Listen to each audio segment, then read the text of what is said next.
The eruption hit me, emotionally and physically. I remembered the day so vividly from when I woke to when nightfall came. Being a farmer, I provided for my family by selling crops. The eruption day happened to occur when I was selling produce in the forum. I loaded up my best oxen with a lot of crops and headed off to the forum. While I was selling some grain, I felt tremors. The tremors were very large and I had no idea where they were coming from. Then I saw the black clouds. I had experienced the tremors many years ago, but never the clouds. Even though the tremors had been harmless the first time, the darkening sky told me something was wrong. Before it was too late, I decided to hurry back to my home, where my children and wife were. From the forum, I went north past the baths and various villas to the wall. I then took a right turn, went straight, and then turned left, going through the Vesuvius Gate. My house resided very close to the volcano, and I knew my family was in danger. As I came back on my oxen, the ashes began to fall. My oxen's breathing started to fail, so I was forced to leave them on the side of the road, hoping they would survive. I ran the rest of the journey on foot, and when I finally came to my house, there was half a meter of ash on the ground. I ran inside to get my youngest son and wife, but the two other boys were nowhere to be seen. In panic, I shouted, "Where are the two other boys?" And my wife, tearing up, said they had gone off to the city to play with friends.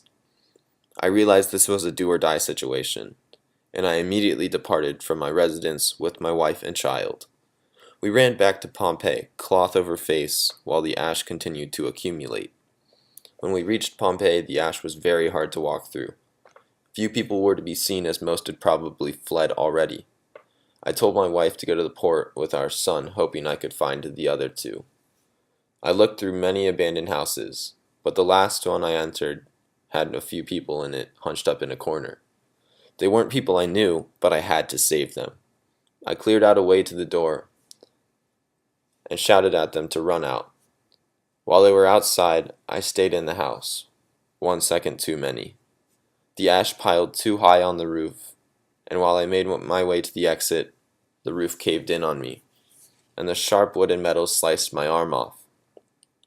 I was in so much pain and shouted back at the family who I had helped. I thought I was dead, but they came back for me. They lifted me up and wrapped my arm that was bleeding profusely. We trudged out of the gate to get to the port, where the ash had piled over a meter high. The pain was distracting me, but as I watched the family that was helping me take care of their children, I remembered my two boys and began to cry.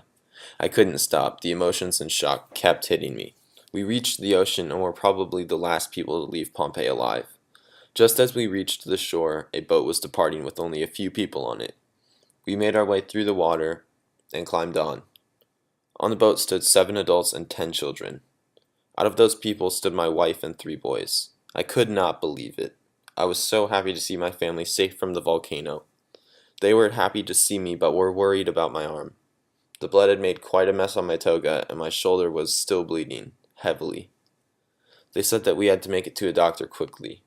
However, I wasn't concerned about my arm as much as I was to see my family safe.